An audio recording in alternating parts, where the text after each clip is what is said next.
ভিক্ষাবৃত্তিতে প্ররোচিত করে। তাদের নিজেদের কোনো মান সম্মান আত্মসম্মান জ্ঞান নেই। তারা বলতে থাকে যে আমরা তোমাকে কিছু টাকা দিচ্ছি, তার বিনিময়ে তোমরা আমাকে ভোট দাও। আরেক প্রশ্ন হচ্ছে কার টাকা? এই যে লক্ষ্মীর ভান্ডারের টাকা আপনারা পান, এই টাকা কার টাকা? এটা পশ্চিমবঙ্গের মানুষের যে ট্যাক্সের টাকা, পশ্চিমবঙ্গের যে ফান্ডে জমা পড়ে, সার্বজনীন ফান্ড, সেইখান থেকে দেয়া হয়।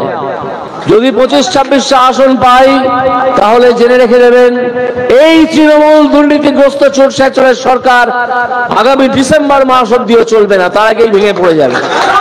ভিক্ষাবৃত্তিতে প্ররোচিত করে।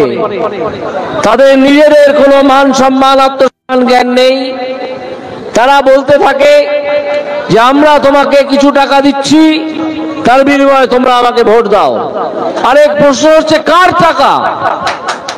এই যে লক্ষ্মীর ভান্ডারের টাকা আপনারা পান, এই টাকা কার টাকা? মমতা ব্যানার্জির পৈতৃক সম্পত্তি তো নয়, অন্য কারো সম্পত্তি নয়। এটা পশ্চিমবঙ্গের মানুষের যে ট্যাক্সের টাকা, পশ্চিমবঙ্গের যে ফান্ডে জমা পড়ে, সার্বজনীন ফান্ড, সেইখান থেকে দেয়া হয়। ফলে কেউ যদি বলতে থাকেন যে আমি যেহেতু তোমাকে প্রতি মাসে 1000 টাকা বা 1200 টাকা করে দিচ্ছি, তুমি আমাকে ভোট দাও, তাহলে এই উত্তর আপনারা দেবেন যে হ্যাঁ টাকা আমরা পাচ্ছি, টাকা আমরা নিচ্ছি, কিন্তু আমরা ভিখিরি নই। তুমি কি দয়া করে আমাদের টাকা দিচ্ছ? এই টাকা আমাদের প্রাপ্য। শুধু একটা তথ্য আপনাদেরকে দিয়ে যাই, একজন প্রখ্যাত অর্থনীতিবিদ, বাঙালি, প্রেসিডেন্সি কলেজের ছাত্র, এখন বিদেশে থাকেন এবং পড়ান, তার নাম প্রণব বর্ধন। এই প্রণব বর্ধন বহুদিন আগে, অন্তত 10 বছর আগে একটা প্রথা ভারতবর্ষে চালু করতে চেয়েছিলেন, প্রতিটা পরিবারের জন্য 7,500 টাকা। তখনকার দিনে প্রতিটা পরিবারের জন্য।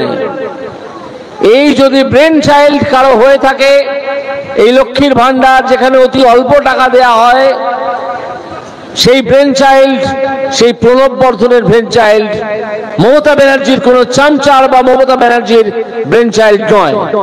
এটা আপনাদের জ্ঞাতার্থে আমি জানিয়ে রাখলাম।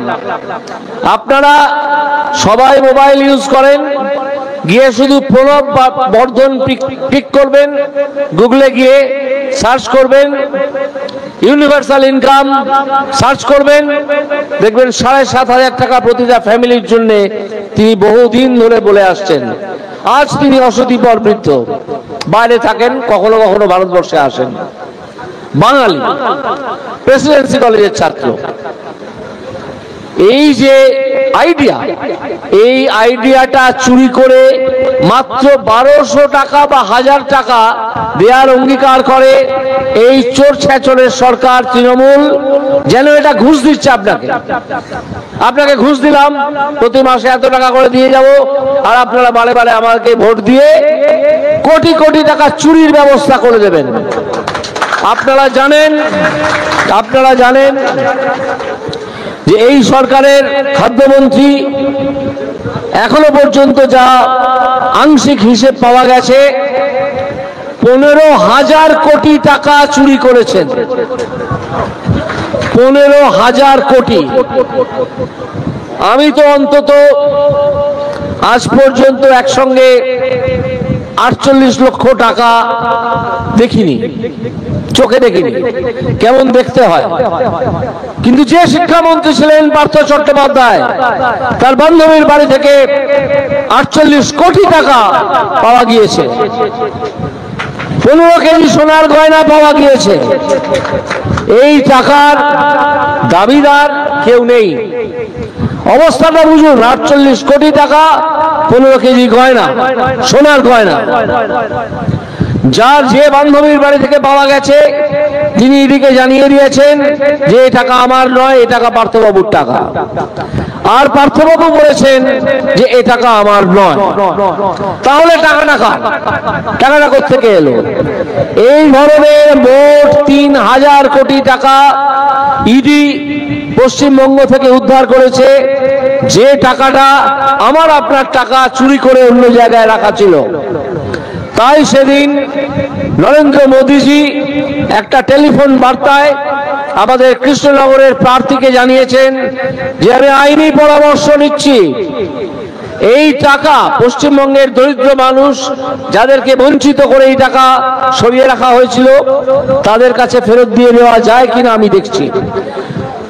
আমি একজন প্রাক্তন হাইকোর্টের বিচারপতি হিসেবে একটা সাক্ষাৎকারে, টিভি সাক্ষাৎকারে, যেটা ২-৩ দিন আগে প্রচারিত হয়েছে, পরিষ্কার জানিয়েছি যে এটা করা সম্ভব, এটা করা যায়।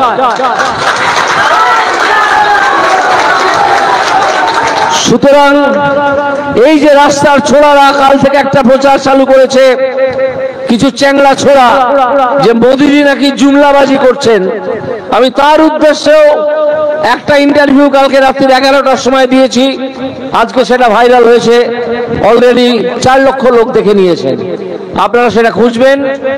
সেখানে আমি দেখিয়েছি যে এই ছোট লোকটি মিথ্যাবাদী। আরো অনেক বিশেষণ মাথায় আসছে, সেদিকে যাচ্ছি না। তিনি কিচ্ছু জানেন না, কোনো বিষয়ে তিনি কিচ্ছু জানেন না, শুধু চুরি করা ছাড়া। তার মস্তিষ্কে স্থিরতা নেই, কারণ ইডি এবং সিবিআই তাকে তাড়া করে বেড়াচ্ছে। তিনি কারো দয়ায় এখনো পর্যন্ত জেলের ভাত খাচ্ছেন না, জেলে গড়াগড়ি যাচ্ছেন না, এটা ঠিকই, কিন্তু সময় তারও ঘনিয়ে এসছে, যেমন তৃণমূল দলের মৃত্যু ঘণ্টা বেজে গিয়েছে। আপনারা জেনে রাখুন, এখানে নেতারাও অল্প বিস্তর জানেন, আমিও অল্প বিস্তর জানি, আপনারাও নিশ্চয়ই অল্প বিস্তর আপনাদের কানে গেছে, যে তৃণমূল কংগ্রেসটি ভেতর ভেতর ভেঙে চুরমার হয়ে গেছে। তৃণমূল কংগ্রেস বলে কোনো একটা একক সংগঠন আর নেই। আজকের খবর আপনারা শুনেছেন, তৃণমূল কংগ্রেসের দুটো দল নিজেদের মধ্যে মারামারি করে তাদের প্রার্থী কীর্তি আজাদ, তার মাথা ফাটিয়েছে, তিনি নার্সিংহোমে আছেন। আমি তো সকাল থেকে এতগুলো পরিক্রমা করলাম, এতগুলো পরিক্রমা করলাম, এতগুলো সভায় গেলাম, কেউ তো আমাকে আক্রমণ করেননি, কোনো কিছু দিয়ে আক্রমণ করেনি। হ্যাঁ, আক্রমণ করেছেন, নরম গাঁদা ফুলের পাপড়ি আমার দিকে ছুঁড়েছেন। এইটাই হচ্ছে বিজেপির সঙ্গে ওই চোর ছেঁচড়ের দলের তফাৎ। বিজেপি সমর্থকরা, সাধারণ মানুষ, তারা বিজেপি প্রার্থীকে যেখানে ফুলের পাপড়ি উপহার দেন, আর সে হাজার হাজার ফুলের পাপড়ি, সে আপনারা জানেন, সেখানে তৃণমূলের দুটো গোষ্ঠী মারামারি করে তাদের প্রার্থীর মাথা ফাটিয়ে দেয়, তাকে হসপিটালে চলে যেতে হয়। এই হচ্ছে তৃণমূল, এই হচ্ছে তৃণমূল। তাদের মন্ত্রীরা জেলে, আমলারা জেলে, এবং কদিন বাদে আরো কেউ কেউ জেলে যাবেন। তারা বেশি লাফাচ্ছেন। কিছুদিন আগে একটা ইন্টারভিউতে আবার আমাকে বলতে হয়েছিল যে ধীরে ইঁদুরেরা বেশি লাফাবেন না, আপনাদের যে কোনো সময় জেলের ভেতরে চলে যেতে হবে, এটা জেনে রাখুন। সেই কালকা যোগী ছোকরা, তিনি আমাদের শ্রদ্ধেয় প্রধানমন্ত্রীকে বলছেন জুমলাবাজ। কালকের ইন্টারভিউতে আমি বলে দেখিয়ে দিয়েছি, আপনারা যদি সময় পান দেখে নেবেন, যে এই ছেলেটি কত ধরনের মিথ্যে কথা বলেছে। সে কত কোটি টাকা পশ্চিমবঙ্গ থেকে উদ্ধার হয়েছে তা জানে না। পশ্চিমবঙ্গের লোক সংখ্যা এবং সেই লোক সংখ্যার অন্তর্গত কত শতাংশ মানুষ দরিদ্র সেটা জানে না। এই টাকাকে সেই দরিদ্র মানুষকে দিয়ে ভাগ করলে, মানুষের সংখ্যা দিয়ে ভাগ করলে কত হয় জানে না, কারণ সে ভাগ করতেই জানে না। কোথাও থেকে ডিগ্রি ফিগ্রি কিনে এনেছে এবং সে জানে না যে এই টাকা কিভাবে মানুষের হাতে পৌঁছে দেওয়া যায়, অথচ সে চড়া গলায় আমাদের প্রধানমন্ত্রীকে গালাগাল করছে। এই সব চোর, ছেচর, তোলাবাজ, দালাল, দুর্নীতিগ্রস্ত মানুষ, তাদের বিরুদ্ধে আপনারা রুখে দাঁড়ান। আজকে একটা সভা করছিলাম, তখন জানতে পারলাম যে পুলিশ কিভাবে জুলুম চালাচ্ছে নার্সিং হোমের কিছু মানুষের উপরে। নার্সিং হোম নয়, আমি ভুল বললাম, কিছু হোসিয়ারি প্রোডাক্ট যারা এখান থেকে অন্যান্য জায়গায় পাঠাচ্ছেন, তাদের উপর কিভাবে পুলিশি জুলুম হচ্ছে। আমি বলেছি আপনারা এটা নিয়ে উচ্চতর নেতৃত্ব এখানে যারা আছেন তাদের সঙ্গে আলোচনা করুন, আমিও আছি। আন্দোলনের পথে থেকে এই পুলিশি জুলুম আমরা এখান থেকে উৎখাত করব। এই পুলিশি জুলুম তৃণমূল সরকারের সঙ্গে সঙ্গে তাকেও জুলুমটাকে ছুঁড়ে ফেলে দিতে হবে, এটা চলবে না। আপনারা অঙ্গীকারবদ্ধ হন, জোটবদ্ধ হন। আপনাদের পরিচিত বন্ধু, আত্মীয় এবং আরো যারা আছেন, পশ্চিমবঙ্গের বিভিন্ন জেলায় বাস করেন বা পশ্চিমবঙ্গের বাইরে বাস করেন, তাদের এইটুকু বার্তা অন্তত দিয়ে দিন যে আবকি বার 400 পার। ভোটটা দিন বিজেপিকেই ভোট দিতে হবে, কারণ অন্য কোনো দল এখানে আর নেই যারা সৎভাবে সরকার চালাতে পারে।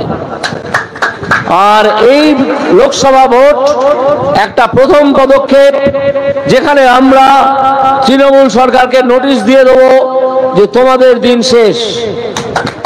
আমরা যদি 25-26টা আসন পাই, আমার ব্যক্তিগত ধারণা তার চেয়ে অনেক বেশি পাবো। যদি 25-26টা আসন পাই, তাহলে জেনে রেখে দেবেন এই তৃণমূল দুর্নীতিগ্রস্ত চোর ছেচরের সরকার আগামী ডিসেম্বর মাস অব্দিও চলবে না, তার আগেই ভেঙে পড়ে যাবে। যারা আজকে তৃণমূল করছেন, সেই সব বাচ্চা ছেলেরা, যুবক এবং আরো কিছু মানুষ, তাদের কানে কানে বলে দেবেন যে তোমাদের দিন শেষ, আর তৃণমূল করতে যেও না। তৃণমূল করা শেষ, তোমাদের দৌরাত্ম্য শেষ। এবার একটু ভদ্রভাবে যার যার নিজের বাড়িতে বসে থাকো, না হলে এমন আন্দোলনের সামনে পড়বে যে তোমাদের বিভিন্ন রকমের অসুবিধার সৃষ্টি হবে। সাধারণ মানুষকে তোমরা অনেক উত্ত্যক্ত করেছো, অনেক তোলাবাজি করেছো, মানুষকে প্রকৃত চাকরির সুযোগ থেকে বঞ্চিত করেছো, মানুষের থালা থেকে অন্ন কেড়ে নিয়েছো, আরো অনেক কাণ্ড করেছো, যা সব আপনাদের সামনে বলা যাবে না। কারণ মূলত আমি দেখছি এখানে মহিলারা বসে আছেন, সকাল থেকেই দেখছি যে বহু মহিলা যেভাবে বিজেপির এই মিটিংগুলোতে উপস্থিত হচ্ছেন, তাতে আমার তো মাথা নত করতে হইতে ইচ্ছে করছে এবং কবি করছি আপনাদের পায়ের কাছে যে এই মহিলা শক্তি ছাড়া, এই মহিলা শক্তি এবং এই গৃহস্থ শক্তি ছাড়া এই দুর্বৃত্তদের হাঁটানো যাবে না। তো সেই সব দুর্বৃত্তদের বলে দিন যারা এখনো তৃণমূল কংগ্রেস করে, তোমাদের দিন শেষ, আর তৃণমূল কংগ্রেস করতে যেও না, যে যার নিজের বাড়িতে বসে থাকো। সন্দেশখালীর কথা আমাকে একজন বন্ধু এইমাত্র মনে করিয়ে দিলেন পাশ থেকে। আর নতুন করে কিছু বলার আছে সন্দেশখালী সম্বন্ধে? কিভাবে রাত্রি 12টায় পিঠে খেতে ইচ্ছে হয় কিছু গুন্ডা বদমাশের, এবং তার জন্য গৃহস্থ বাড়ির সদস্যদের ডেকে নিয়ে যাওয়া হয়। আমার নিজেরই বলতে লজ্জা করছে, আপনাদের সামনে আমি কি বলবো। যাই হোক, খানিকটা হ্যাঁ ছোট শাহজাহান তৈরি হয়েছে, চলে এসছে। আর একজন কেষ্ট, তিনি আজকে তিহার জেলে গড়াগড়ি খাচ্ছেন। যাই হোক, আমার বক্তব্য আর দীর্ঘায়িত করব না। আমি যেটুকু আপনাদের সামনে তুলে ধরতে চেয়েছিলাম সেইটুকু তুলে ধরলাম।